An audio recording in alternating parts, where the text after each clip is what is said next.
Hey everyone! Ever wonder why we call it spam? It's one of those things we encounter almost every day, yet we rarely stop to think about its origins. We just accept it as part of our digital lives. But have you ever paused and thought, why spam? Why not something else like junk mail or unwanted messages? The term spam has an interesting backstory that dates back decades, and it's more fascinating than you might think. You know, those annoying emails we all get that we never asked for. They clutter our inboxes, offering us everything from dubious investment opportunities to miracle weight loss pills. It's a universal nuisance, something that unites us all in our shared frustration. But why do we call it spam? The answer lies in a mix of history, culture, and a bit of humor. It's a weird word for it, right? When you hear spam, your mind probably jumps to that canned meat product that's been around since the 1930s. It's a staple in many households, especially during wartime when fresh meat was scarce. But how did a food product's name become synonymous with unwanted emails? Makes you think of that pink stuff in a can, not the junk filling up our inboxes. The connection between the two is not immediately obvious, but it's there. The story begins with the Hormel Foods Corporation, which introduced spam in 1937. The product became incredibly popular, especially during World War II, when it was a crucial part of soldiers' rations. But get this, the story of how spam became the word for junk email is full of surprises. It involves a British comedy troupe, a sketch that became a cultural phenomenon, and the early days of the internet. It's a tale that spans continents and decades, showing how language evolves in the most unexpected ways. We're talking wartime food, funny British guys, and even dinosaurs. Yes, you heard that right. The Monty Python comedy sketch from the 1970s played a pivotal role in this transformation. In the sketch, a group of Vikings sings a song about spam, the canned meat, in a restaurant that serves spam in every dish. The repetitive and annoying nature of the song mirrored the experience of receiving unwanted emails. Yep, dinosaurs. Get ready to go back in time with me as we uncover the surprising truth about this little word. The term spam was adopted by early internet users to describe the flood of unsolicited messages that began to plague email inboxes. Just like the Viking song, these messages were repetitive, annoying, and seemingly inescapable. Trust me, it's way more interesting than you think. So, the next time you see your inbox filled with spam, remember that it's not just a nuisance. It's a term with a rich and quirky history. From wartime rations to internet culture, the journey of the word spam is a testament to how language and technology evolve together. Stay tuned as we dive deeper into this fascinating story. Our story starts way back in 1937 during the Great Depression. Hormel Foods, a company in Minnesota, created something new, spam. It was a canned meat made from pork shoulder, ham, and some other stuff to make it last a long time. People loved how cheap and easy it was, and that rectangle shape became super familiar on dinner plates. Little did Hormel know their creation was about to become world famous, but not for the reasons they thought.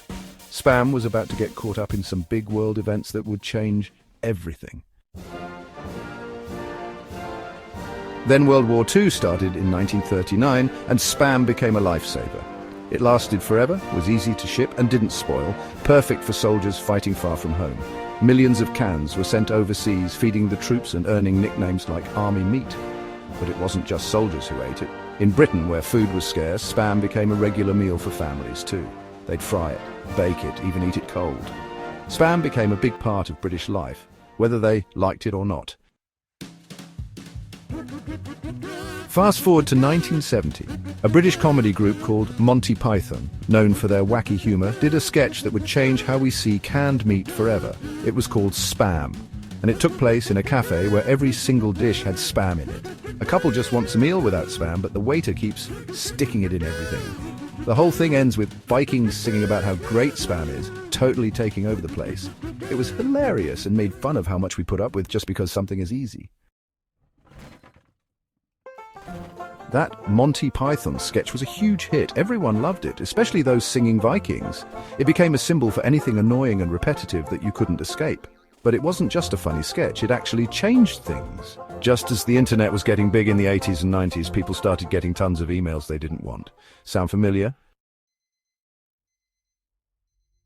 These early internet users were annoyed. Their inboxes were overflowing with junk. They needed a word for this new problem, and guess what? They thought of that Monty Python sketch with the Vikings singing spam.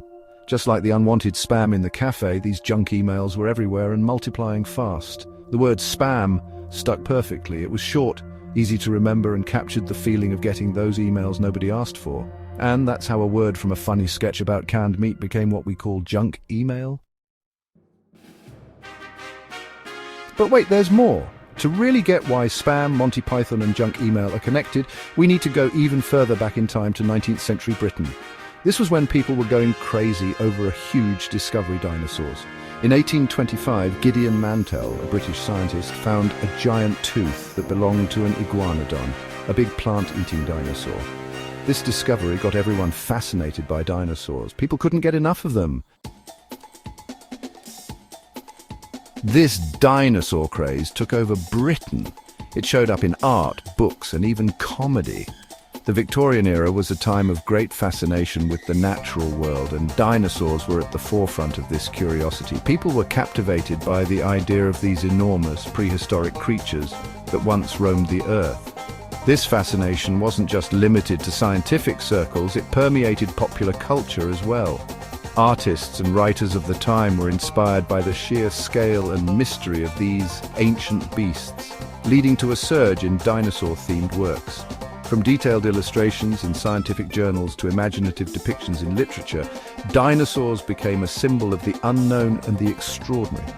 The idea of these giant creatures that were long gone was both funny and amazing, and it inspired the kind of silly humor that Monty Python would become famous for. The absurdity of dinosaurs, with their massive size and bizarre shapes, lent itself perfectly to the kind of surreal comedy that Monty Python excelled at. Their sketches often played with the idea of the ridiculous and the unexpected, much like the concept of dinosaurs themselves. The juxtaposition of the ancient and the modern, the real and the fantastical, created a rich vein of humor that Monty Python mined to great effect. It's no surprise that Monty Python, known for their wacky sketches, came from a culture obsessed with dinosaurs. The members of Monty Python grew up in a Britain where dinosaurs were a part of the cultural landscape. This early exposure to the strange and the wonderful undoubtedly influenced their comedic sensibilities. They took the inherent absurdity of dinosaurs and translated it into their own unique brand of humor. Their ability to find the funny and the fantastical set them apart from other comedy groups of the time. You can see the influence in their work, from the silly situations to the unexpected jokes. Monty Python's sketches often featured bizarre scenarios and outlandish characters, much like the dinosaurs that had captured the public's imagination. Their humor was rooted in the unexpected, the absurd and the downright silly. Whether it was a knight fighting a rabbit or a man arguing with himself, Monty Python's comedy was always pushing the boundaries of what was considered normal or acceptable. This willingness to embrace the absurd can be traced back to the Victorian fascination with dinosaurs, which challenged people's perceptions of the natural world. And it was this love of the absurd that led them to create the spam sketch, which accidentally gave us the word for one of the internet's biggest annoyances. The spam sketch is a perfect example of Monty Python's ability to take something mundane and turn it into something hilariously absurd. The repetitive nature of the sketch, with characters endlessly chanting "spam," highlights the group's talent for finding humor in the most unexpected places. This sketch not only became one of their most famous routines, but also left a lasting legacy in the form of the term spam for unsolicited emails. It's a testament to Monty Python's enduring influence that a comedy sketch from the 1970s continues to resonate in today's digital age. Their work remains a brilliant example of how humor can transcend time and continue to entertain and inspire new generations. So there you have it. That's the crazy story of how we started calling junk mail spam.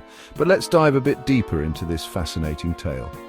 The term spam has a rich history that intertwines with various aspects of our culture and history. It all began with a canned meat product introduced by Hormel Foods in 1937. This product, known as Spam, became incredibly popular during World War II due to its long shelf life and versatility. Soldiers consumed it in large quantities and it became a staple in many households around the world. It's a story that spans the globe and goes back centuries, connecting canned meat, a British comedy group, and those giant dinosaurs. The name Spam itself is a portmanteau of spiced ham, and it quickly became a household name. But how did it transition from a beloved food item to a term for unwanted emails? The answer lies in the world of comedy. In the 1970s, the British comedy group Monty Python created a sketch that featured a restaurant where nearly every item on the menu included spam.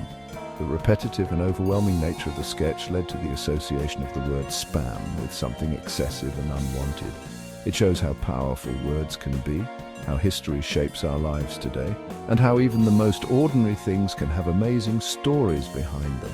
The Monty Python sketch became so iconic that it influenced the early internet culture. In the 1990s, when unsolicited emails started to become a nuisance, internet users began referring to them as spam in reference to the sketch. The term caught on, and soon spam became the official term for junk email. This evolution of the word spam is a testament to the influence of pop culture on our language and how humor can shape our perceptions. Next time you hit delete on those unwanted emails, take a second to think about the wild journey of the word spam. It's a journey that connects us to the past in unexpected ways, from the trenches of World War II to the comedy clubs of Britain and finally to our modern-day inboxes. The word spam has traveled through time and space, picking up new meanings and associations along the way. It's a reminder that even the most mundane aspects of our daily lives can have rich and surprising histories. It's not just about annoying emails. It's about dinosaurs, funny British humour, and how the past is always connected to the present. So the next time you encounter spam in your inbox, remember that it's more than just a digital annoyance. It's a word with a story that spans decades, continents, and even different forms of media.